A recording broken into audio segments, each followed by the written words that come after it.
Hey guys, আজকে আমরা অনেক দিন পর খেলতে বসে গেছিলাম ক্যারাম বোর্ড। ক্যারাম বোর্ড অনেক পুরনো খেলতাম ছোট্টবেলাতে। আবার নতুনভাবে ট্রাই করছিলাম, দেখি কেমন কি পারি। পল্লবী তো ফার্স্ট টাইম ট্রাই করছিল, তোর এক্সপিরিয়েন্সটা খুবই ভালো ছিল। আর আমার বোন দেখো এদিকে সব কিছুতেই বদমাশি করা, চিটিং করে, দেখতে পাচ্ছ জিতে যায়। তো ভালোই খেলছিলাম মোটামুটি আমিও। তারপরে আস্তে আস্তে গুটিগুলো আমারও ভালো ঢুকে গেল, তারপরে আমি ফার্স্ট হয়ে গেলাম। ভাবতে পারিনি ফার্স্ট হবো, অনেকদিন পর যেহেতু খেলছিলাম।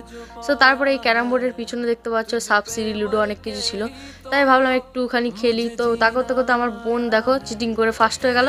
তারপরে দেখো নাচটা দেখো কীভাবে। তো আরেকবার ভাবলাম যে উনো কার্ড খেলি। উনো কার্ড তো জানোই তোমরা যে খুবই একটা ভালো গেম।